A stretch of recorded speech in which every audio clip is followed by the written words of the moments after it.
Hi అండి, అందరికీ నమస్తే. నా రావణ్ బాస్ పార్ట్ 99. అతని మాటల్లో మునిగిపోతూ ఉండగానే జరిగింది గుర్తురాగా ఇందుకే పృథ్వీ సంగతి ఏమైంది? అతను అనుబోయి ఆకాష్ ఇచ్చిన సీరియస్ లుక్ ని గమనించి గొంతు సరిచేసుకుని వాడు ఇప్పుడు ఎక్కడున్నాడు అని అడిగింది.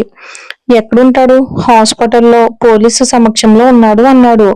బుల్లెట్ తగలడంతో ఆకాష్ అతన్ని కొట్టడం గమనించలేదు కనుక ఆద్యకి అర్థం కాలేదు. కనుబొమ్మలు ముడివేసి చూస్తున్నామని చూసి నీకు బుల్లెట్ తగలగానే కోమాలోకి వెళ్లేలా కొట్టాను వాణ్ణి అన్నాడు. పృథ్వీ హాస్పిటల్లో స్పృహలో లేకుండా పడి ఉన్నాడనే వార్త ఆద్యకి మరింత ఉత్సాహాన్ని ఇచ్చింది. నిజంగానా? కళ్ళు పెద్దవి చేసి అడిగింది. ఆమె ఆనందం చూసి అని అన్నాడు ఆకాష్. మనసంతా హాయిగా అనిపించింది. ఏదో అనుమానం రాగా ఇంతకీ పృథ్వీ మీద అన్ని కేసులు ఎలా వచ్చాయి? ఎవరు పెట్టారు?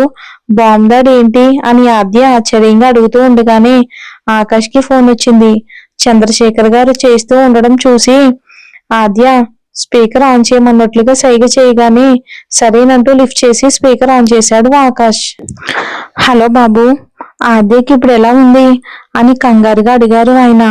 శాంతి గారు వినకూడదని నెమ్మదిగా బాల్కనీలోకి వచ్చి మాట్లాడారు. ఆకాష్ సమాధానం చెప్పడానికి ముందే నేను బాగానే ఉన్నాను నాన్న, ఇంతకీ మీరు ఎలా ఉన్నారు అని అడిగింది ఆద్య. చాలా కాలం తర్వాత ఆమె గొంతు వినేసరికి మనసుకి హాయిగా అనిపించి అమ్మో మేం బాగున్నాం తల్లి, టీవీలో నీకు బుల్లెట్ తగిలిందని చెప్పేసరికి నాకు కాళ్ళు చేతులు ఆడలేదు అని ఆయన అనగానే అక్కడ మీడియా ఉందని తెలియని ఆద్య ఆశ్చర్యంగా ఆకాష్ వంక చూసింది. ఆకాష్ ఏం మాట్లాడకుండా మౌనంగానే ఉన్నాడు. ఇదంతా అమ్మకు తెలిసిందా నాన్న అని అడిగింది ఆద్య. దానికి తెలిస్తే ఇంకేమైనా ఉందా? ఈ పాటికి నీ దగ్గరికి వచ్చి ఉండేవాళ్ళం అని అన్నారు. ఆకాష్ నాకంతా చెప్పాడమ్మా. ఆ పృథ్వీ గారిని నాశనం చేస్తానన్నాడు. మమ్మల్ని వాడు వెతుకుతున్నాడని యుఎస్ఏ రప్పించాడు. నేను అమ్మ ఇక్కడే ఉన్నామని అనేసి ఫోన్ స్పీకర్లో లేదు కదా అని అడిగారు. ఆ మాటతో ఆకాష్ ఆద్య కూడా ఒకరి వంక ఒకరు చూసుకోగా లేదు నాన్న చెప్పు అని అంది ఆద్య. నువ్వు ఆ అబ్బాయిని అస్సలు వారో కానీ తను చాలా మంచివాడమ్మా. పైకి మాత్రమే కోపాన్ని నటిస్తూ లోపల చెప్పలేనంత ప్రేమని దాచుకుంటాడు అనేసి క్షణం ఆగి నాకు చాలా సార్లు అనిపించినా నీకు చెప్పలేదు కానీ నాకెందుకో ఆకాష్ నిన్ను అంటూ ఆద్య ఏమంటుందోనని భయపడి ఆపేశారు ఆయన. ప్రేమిస్తున్నాడు అతను వంక చూస్తూ చెప్పింది ఆద్య. ఆ మాటతో నాకు తెలుసమ్ము, నువ్వు ఎదుటి వ్యక్తిని చక్కగా అంచనా వేస్తావు అని అనగానే దీని ముఖం అందరినీ బాగానే అర్థం చేసుకుంటుంది, నన్ను తప్ప. ఉదయం నుండి సాయంత్రం వరకు మొత్తుకుంటే అర్థమయ్యింది దీనికి నా ప్రేమ అని ఆకాష్ మనసులో విసుక్కుంటూ ఉండగానే కానీ నీ మనసులో నీ ఏముందో నీకు అర్థం కావట్లేదా అని అడిగారు ఆయన. ఏంటి నాన్న అని అర్థం కాక అడిగింది ఆద్య. అదే నీకు అతని మీదున్న ఇష్టం అని అనగానే ఆకాష్ వంక చూసి నిశ్శబ్దంగా ఉంది ఆద్య. నీ పక్కన అతను ఉన్నప్పుడు చాలా ధైర్యంగా ఉండేదాను అమ్మో, ముఖ్యంగా పృథ్వీ విషయంలో. అతన్ని ఎవ్వరు ఒక్క మాట అన్నా నువ్వు సహించలేదు.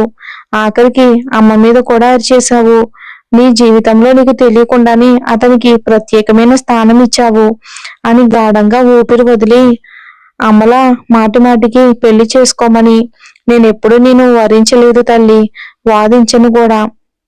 కానీ అని క్షణం ఆగి అన్ని రకాలుగా ఆకాష్ నీకు తగినవాడేమో నా మనసుకు అనిపిస్తుంది అని ఆద్య మాట్లాడక ముందే ఆమె ఎక్కడ తప్పుగా తీసుకుంటుందేమోనని బలవంతంగా చేసుకోమని నేను అనడం లేదు తల్లి, ఇది నా అభిప్రాయం అంతే, ఒకసారి ఆలోచించు అంతే అన్నారు తడబడుతూ ఆయన. ఆయన మాటలతో ఇద్దరు ముఖాలు చూసి చిన్నగా నవ్వుకున్నారు. నానా నేను ఆకాష్ని పెళ్లి చేసుకోవాలి అనుకుంటున్నాను అని అంది ఆద్య. ఒక్క క్షణం తన చెవులను తానే నమ్మలేకపోయారు ఆయన. ఆమె ఏదో చెప్తే ఏదో విన్నాడు అని అనుకుంది. ఏంటమ్మో వినబడలేదు, ఇంకొకసారి చెప్పు అని అడిగారు. నువ్వు విన్నది నిజమేనానా, నేను ఆకాష్ని పెళ్లి చేసుకోవాలి అనుకుంటున్నాను అని అంది నవ్వుతూ.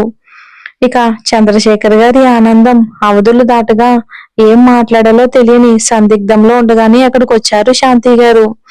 ఆవిడ రాగానే ఆద్యకి దెబ్బ తగిలిన విషయం పృథ్వీ విషయం ఎక్కడ తెలిసిపోతుందోమోనని భయపడి గొంతు సవరించుకుని, అమ్మో అమ్మ వచ్చింది, నేను తనతో ఏం చెప్పలేదు, జాగ్రత్తగా మాట్లాడు అని గొనిగి ఆవిడ రాగానే, ఇదిగో మన అమ్ము ఫోన్ చేసింది అంటూ ఆవిడకిచ్చారు.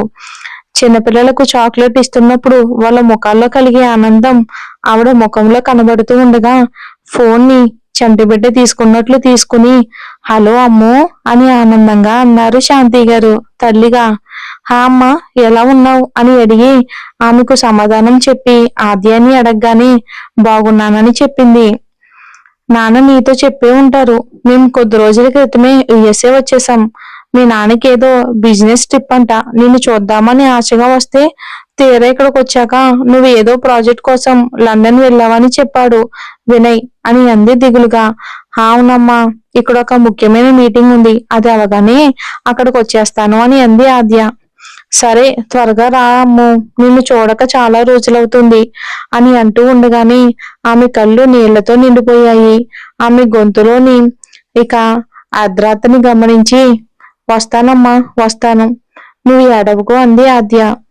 సరేనంటూ ఫోన్ పెట్టేశారు ఆవిడ.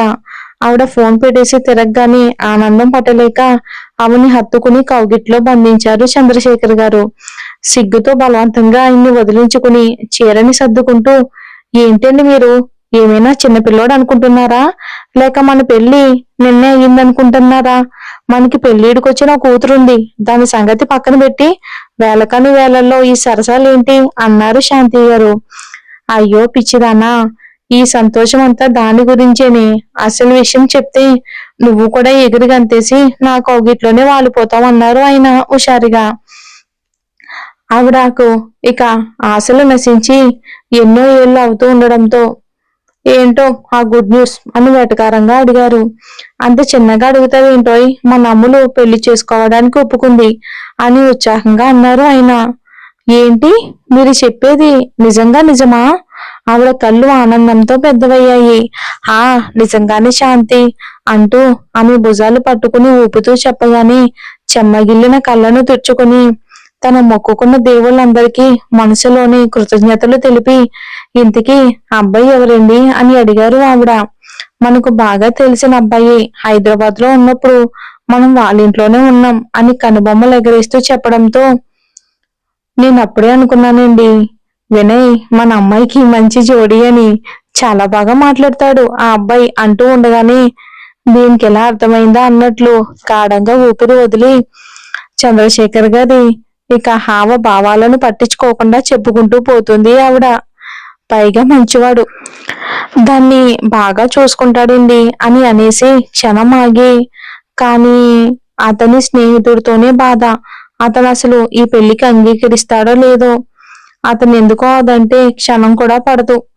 ఇప్పుడు వినయ్ చేసుకుంటానంటే అతని గురించే భయమేస్తుందండి నాకు అని ఆవిడ అంటూ ఉండగానే, ఈ మాట ఇక్కడ ఉన్నారు కాబట్టి సరిపోయింది, అది వాడు ముందు అనుంటే అంగీకరించడం కాదు, ఇల్లు పీకి పందిరేసేవాడు.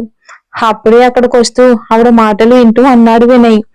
చంద్రశేఖర్ గారు అతని వంక చూడగా అతని మాటలు విని కూడా ఆమెకు బల్బు వెలగకపోవటంతో, నా బాధ కూడా అదే బాబు, మీరిద్దరూ ప్రేమించుకుంటే అతను మండిపడతాడు అని బాధగా అన్నారు ఆవిడ. ఇంకా సహించలేక, ఏ నీ ముఖం అని ఆవిడ్ని చూస్తూ అని ఇంకా ఆవిడ అలా అనగానే బిక్క మొక్కం వేయగానే, అమ్మో ప్రేమించింది అన్నాను కానీ వినయనని అన్నానా అని అన్నారు చిరాగ్గా. ఒక్కసారిగా కనుబొమ్మలు ముడివేసి, మరి వినయ్ కాకపోతే ఇంకెవరు, ఆకాష్ ని కనీసం అలా ఊహించలేక అడిగారు ఆవిడ. ఆవిడ మాటలతో వినయ్ నవ్వుతూ పక్కనే ఉన్న సోఫాలో వాళ్ళగా, అయ్యో దేవుడా, ఆకాష్ ఉన్నాడుగా, ఆ మాత్రం వెలగడం లేదా నీకు అని అనేసి, మన అమ్ములు ఆకాష్ ఇద్దరు ప్రేమించుకుంటున్నారు, పెళ్లి చేసుకోవాలి అనుకుంటున్నారు అన్నారు ఆయన. ఆ మాటతో ఒక్కసారిగా కళ్ళు తిరిగినట్లు అవగానే ఒక చేత్తో తల పట్టుకుని ఏదో వినకూడనిది విన్నట్లు మరో చెయ్యిని నోటి మీద బోర్లించుకున్నారు. కాసేపటి తర్వాత, ఏమండి, మీరన్నది నేను విన్నది నిజమేనా అని అడిగారు బిత్తర చూపులతో. నిజమే శాంతి నవ్వుతూ అన్నారు ఆయన. ఇదెక్కడింత, అసలు ఎప్పుడు జరిగింది ఇదంతా, వాళ్ళు ఎప్పుడు ప్రేమించుకున్నారు అని ఇటు వినయ్ని అటు చంద్రశేఖర్ గారిని అయోమయంగా చూస్తూ అడిగారు ఆవిడ. నిజం తెలిసిన చెప్పని ఆకాష్కి ఇచ్చిన మాటతో వినయ్ నిశ్శబ్దంగా ఉండగా తెలియని చంద్రశేఖర్ గారు మాత్రం వాళ్ళు ఇప్పుడు ప్రేమికులే అనుకుంటూ, ప్రేమించుకోవటం అంటే మేం ప్రేమించుకుంటున్నామని డప్పు కొట్టుకుంటూ ప్రేమించుకుంటారా ఏమైనా? అలా అడుగుతున్నావేంటి శాంతి అన్నారు ఆయన. ఆహా, ఇది కాదండి. నా కళ్ళ ముందు వాళ్ళిద్దరూ కలిసిన 2 నిమిషాలు కూడా ఒకటిగా ఎప్పుడూ లేరు. అసలు ఈ ప్రేమ కథ ఎప్పుడు మొదలైందా అని బుగ్గ మీద అరచేయి ఆంచుకుని ఆశ్చర్యపోతూ, పైగా అది మన అమ్ము అంత తొందరగా ఎవరిని దగ్గరికి రానిచ్చే రకం కూడా కాదుగా. ఇంకొక వైపు ఆ అబ్బాయి అహంకారానికి బట్టలు వేసినట్లు ఉంటాడు. వీళ్ళిద్దరి మధ్య ప్రేమ అని కళ్ళు పెద్దవి చేసి, అసలు ఇదంతా నిజమేనా లేక మీరు నన్ను ఆట పట్టిస్తున్నారా అని అనుమానంగా అడిగారు శాంతి గారు. ఇక సమాధానం చెప్పలేక ఆయన కూడా అసహనంగా కళ్ళు మూసుకోగా, కొందరి ప్రేమ అంతే ఆంటీ, బయటికి అగ్నిగోళంలా కనిపిస్తుంది కానీ లోపల మాత్రం ముట్టుకుంటే కరిగిపోయేంత మంచు పర్వతం అన్నాడు వినయ్. అతను అలా అనగానే ఒడివడిగా అతని వైపు నడిచి, బాబు నిజంగా మీ ఫ్రెండ్ మా అమ్మాయిని ఇష్టపడుతున్నాడా అని ఆవిడ అడగగానే, నిజంగా నిజమంటే వాడికి ఆద్య అంటే ప్రాణం. తన కంట్లో కన్నీళ్లు కాదు కదా నలకబడినా వాడు ఒప్పుకోడు అని ఆకాష్ ప్రేమని గుర్తు చేసుకుంటూ అన్నాడు వినయ్. అంత నమ్మకంగా చెప్పేసరికి కాస్త మనసు కరుగుతూ ఉండగానే సరేనంటూ తలూపారు శాంతి గారు. ఇక తనలో తానే నవ్వుకుంటున్న ఆద్య వంక చూసి ఏంటని అడగ్గా, మన సంగతి తెలిస్తే మా మమ్మీ షాక్ తో ఏమవుతుందో ఊహిస్తుంటేనే నవ్వొస్తుంది అంది ఆద్య. నిజమే, మనం ఈ ప్రపంచం మీదట బద్ధ శత్రువులం కదా అనేసి ఆకాశ్ వంక చూస్తూ, ఒకవేళ అలాగే మిగిలిపోవాల్సి వస్తే నాకు జీవితాంతం నరకం కనబడుతుంది ఆద్య అన్నాడు. అతని మాటల్లోని తడి గుండెలకు చేరగాని, నీకు మాత్రమే కాదు నాకు కూడా అంది ఆద్య. కాసేపటి నిశ్శబ్దం తర్వాత, నువ్వు చెప్పకపోయినా నేను తెలుసుకుని ఉండాల్సింది అంది చిన్నగా. ఆమె మాటలతో పెదవులు విచ్చుకోగానే, థ్యాంక్ యూ ఆద్య, మళ్ళీ నా జీవితంలోకి అడుగుపెట్టి నా బ్రతుక్కి ఒక అర్థాన్ని ఇచ్చినందుకు అన్నాడు. నువ్వు నాకు జీవితాన్ని ఇస్తున్నావు ఆకాష్, థ్యాంక్ యూ చెప్పాల్సింది నేను అసలు అని ఏదో అంటూ ఉండగానే ఆకాష్ కుడి అరిచేయి కాస్త ఉబ్బి ఉండడం, ఎర్రగా కమిలిపోయి ఉండడం కనిపించింది ఆద్యకి. కంగారుతో ఆమె కనుబొమ్మలు ముడిపడగానే, ఆకాష్ ఏమైంది ఇక్కడ అని అడిగేసరికి వింతగా తన చెయ్యి వంక చూస్తూ గుర్తు చేసుకున్నాడు ఆకాష్. అది పృథ్వీని కొట్టినప్పుడు తగిలిన గాయం.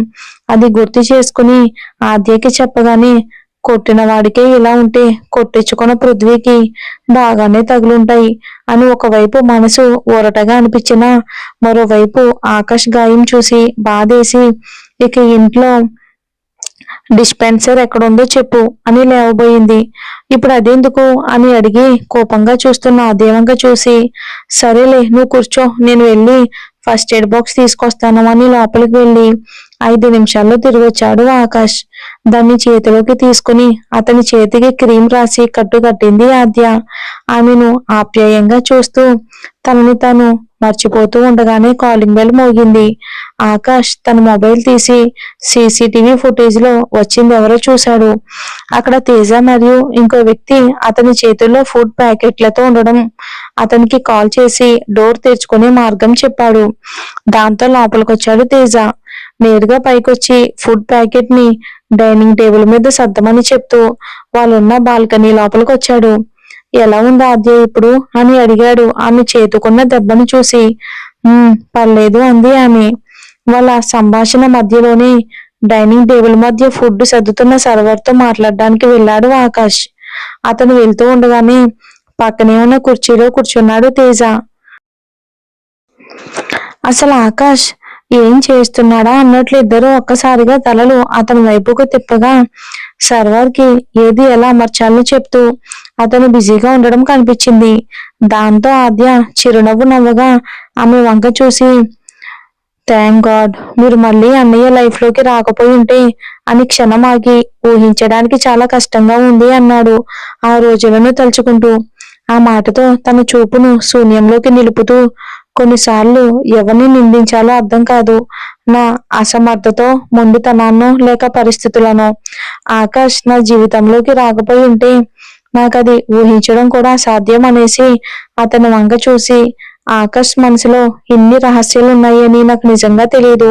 తెలుసుకోవాలని కూడా నేను ఎప్పుడూ ప్రయత్నించలేదు అంది. తెలుసు. మీరెప్పుడూ అతని గురించి ఆలోచించుండరు. కానీ అన్నయ్య అందరిలాంటి వాడు కాదు. ఎవరికి తేలిగ్గా అర్థం అవడు. మిమ్మల్ని ఇష్టపడినప్పుడు మీ వెనుక తిరిగినప్పుడు ఎంత ఆనందంగా ఉండేవాడో నాకు మాత్రమే తెలుసు. చాలా ఏళ్ళైంది అన్నయ్యను అలా చూసి. మీ పెళ్ళైన తర్వాత దాదాపు పిచ్చివాడైపోయాడు. తన గదిలో మీ పెయింటింగ్ ఉండేది. తనను అలా చూసి తట్టుకోలేక ఆ పెయింటింగ్ ని నాశనం చేయాలని నేను చాలాసార్లు ప్రయత్నించాను. కానీ తను నా మాట అస్సలు వినలేదు. ఒక్క మనిషి మీద ఒకేసారి ప్రేమ, కోపం ఉంటే ఎలా ఉంటుందో అన్నయ్యలో అప్పుడు నాకు కనిపించింది. కోపంతో మీ పెయింటింగ్ మీద ఇష్టం వచ్చింది విసిరేసేవాడు. ఇష్టం వచ్చినట్లుగా విసిరేసేవాడు. మళ్ళీ ఆ మరుక్షణమే పరిగెత్తుకెళ్ళి ఆ పెయింటింగ్ లో మిమ్మల్ని చూస్తూ మిమ్మల్ని తిడుతూనే క్లీన్ చేసేవాడు అంటూ చిరునవ్వు నవ్వాడు తేజ. ఆలోచిస్తూ అలాగే చూస్తూ ఉండిపోయింది ఆద్య. అలాగే నటించడం కూడా తెలుసు. ఎందుకో గాని మనసులో ఉన్నది ముఖ్యంగా తనకు దగ్గరైన వాళ్లకు చెప్పే అలవాటు లేదు. ఆఖరికి నాతో కూడా చెప్పేవాడు కాదు. మీ నుండి ఎంతో కొంత కోలుకుంటాడని నేను పెద్దనాన్నను రమ్మన్నాను. ఆయనతో వెళ్ళిన తర్వాత మళ్ళీ నాతో సరిగ్గా మాట్లాడిందే లేదు. నెమ్మదిగా నా నెంబర్ కూడా తీసేశాడు. నేనున్న సోషల్ యాప్స్ నుండి అన్నయ్యతో మాట్లాడడానికి ప్రయత్నించాను. కానీ నాతో మాట్లాడలేదు. నేను మీ బొటిక్కి వచ్చిన రోజే చాలా ఏళ్ళు తర్వాత అన్నయ్య నుండి కాల్ వచ్చింది. నేను మిమ్మల్ని చూశానని చెప్పేలోపే విషయం చెప్పి లండన్ లో ఎవరికీ తెలియకుండా మనుషుల్ని పెట్టి వెతికించమన్నాడు. నేను విషయం చెప్పగానే తన ఆనందం తారాస్థాయికి చేరిపోయింది. తన గొంతులోని గాంభీర్యమే తెలిసింది నాకు. ఇక మరుసటి రోజే ప్రయాణం మొదలు పెట్టాడు అన్నయ్య. మిమ్మల్ని చేరుకున్నాడు. అప్పుడే నాకు పృథ్వీ గురించి చెప్పాడు. మీనా గురించి వివరించాడు. అదంతా మీకు చెప్తే తన ప్రేమని తేలిగ్గా ఒప్పుకుంటారని నేను సలహా ఇస్తే కేవలం సహాయం చేస్తున్నానని తెలుసుకుని ప్రేమించే తత్వం ఆద్యది కాదు. తను అలాంటిది కాదు గనుకే నా ప్రేమకు అర్హురాలు తను. అయినా ఇప్పుడు నేను చెప్పినంత మాత్రం చేసేదేముంది? ఇక అటో ఇటో అయ్యి ఆ పృథ్వీగడి చేతిలో నేను పోతే తనకు నువ్వు ఈ విషయాలన్నీ అప్పుడు చెప్పు. ఇక తను 2 కన్నీటి చుక్కలు నా కోసం కాచితే చాలు, నా ప్రేమ సఫలమైనట్లే అన్నాడు. అతని మాటలతో హృదయం బరువెక్కగానే అక్కడికి చేరుకుని ఇద్దరి వంక చూస్తూ ముఖభావాలు ఇక అద్రతగా ఉండడం చూసినా ఏమీ అడగకుండా రా తేజ, రా ఆద్య అంటూ చెయ్యి పట్టుకుని నెమ్మదిగా లోపలికి తీసుకెళ్లాడు. అతని వంక చూస్తూ ఉండిపోయింది ఆద్య. కానీ మనసులో ఎన్నో మాటలు మొదలయ్యాయి. అతనికి ఏదో చెప్పాలి, ఎంతో మాట్లాడాలి. ఇలా తనను ఇంతలా ప్రేమిస్తున్నందుకు తను అదృష్టవంతురాలు అని చెప్పాలి. అది మాటలతో కాదు. మాటలు సరిపోవు. ఇంకెలా చెప్పాలి? ముద్దుతో సరిపోతుందా? తనలో తానే చిన్నగా నవ్వుకుంది. ప్రేమను తీవ్రంగా వ్యక్తపరచడానికి మిగిలిన బహుమతి కలయికేమోనని. ఆ ప్రశ్న మొదలవగానే మనసు కలవరంగా అనిపించింది. ఆ కలవరాన్ని గమనించినట్టున్నాడు ఆకాష్. ఏమైంది అన్నట్లు కనుబొమ్మలు ఎగరేశాడు. ఇంకా నిలబడే ఉన్న ఆద్యాన్ని, తేజాన్ని చూస్తూ కూర్చోమన్నట్లు సైగ చేశాడు ఆకాష్. దాంతో ఆద్య అలాగే నిలబడి ఉండగానే, నేను ఆల్రెడీ తినేసి వచ్చానమ్మా, మీరు తినండి, నేను కాసేపు రెస్ట్ తీసుకుంటాను అని కిందకి వెళ్ళిపోయాడు తేజ. అతను వెళ్ళిన మరుక్షణమే ఏమైంది ఆద్య అని అడిగాడు ఆకాష్. ఆద్య గాఢంగా ఊపిరి వదిలి ఏమీ చెప్పలేక కళ్ళు గట్టిగా మూసుకొని తెరుస్తూ, ఏం లేదు, నువ్వెలా కూర్చో అని అతన్ని కూర్చోబెట్టి పక్కనే తను కూర్చుంటూ, నీకు చేతికి దెబ్బ తగిలింది కదా, నేను తినిపించనా అని అడిగింది. నిజంగానే నాకు తినిపిస్తావా? చిన్నపిల్లాడు అడిగినట్లు అడిగాడు ఆకాష్. అతని మాటలతో చిన్నగా నవ్వి అక్కడ వడ్డించిన ప్లేట్ ని చేతుల్లోకి తీసుకోగానే అక్కడ అన్ని తనకిష్టమైన వంటలే ఉండడం గమనించింది తను. నిజానికి తనకు ఈ ఇష్టమన్న సంగతి ఆమె ఎప్పుడో మర్చిపోయింది. కానీ అతనికి గుర్తుండడం చూసి మనసులోనే చెప్పలేని భావాలు కలగ్గా దిగమింగుతూ ఉండగానే అన్నం కలిపి ఆకాష్ నోట్లో పెట్టింది. స్వయంగా దేవతే దిగొచ్చి ఆ అమృతాన్ని నోటుకు అందించినట్లుగా ఆమె వంక చూస్తూ తినేశాడు. ఇంతలో కిందకెళ్లిన తేజ టీవీ ఆన్ చేయగానే అక్కడ న్యూస్ లో చెప్తున్న మాటల్లో పృథ్వీ పేరు వినబడేసరికి తనకి తెలియకుండానే ఆద్య ధ్యాస అంతా అటు వెళ్ళిపోయింది. అందులో శ్రద్ధ ప్రస్తావన వస్తూ ఉండడం విని ఆమె కనుబొమ్మలు ముడిపడ్డాయి. ఆకాష్ కూడా అటు ఒక చెవి వేసి ఉంచడంతో తేజ మాటలు అతని చెవుల్లో మారుమురోగాయి. శ్రద్ధ పృథ్వీ కూతురని ప్రపంచం మొత్తం నమ్మింది అన్నయ్య. ఇప్పుడు ఒక ఇప్పుడు ఒకవేళ డిఎన్ఏ టెస్ట్ లో మరి అది అబద్ధమని తెలిస్తే ఏమవుతుంది అని అడిగాడు తేజ. శ్రద్ధ పృథ్వీ కూతురేనా మరి? ఏం జరుగుతుందో వచ్చే ఎపిసోడ్ లో చూద్దాం.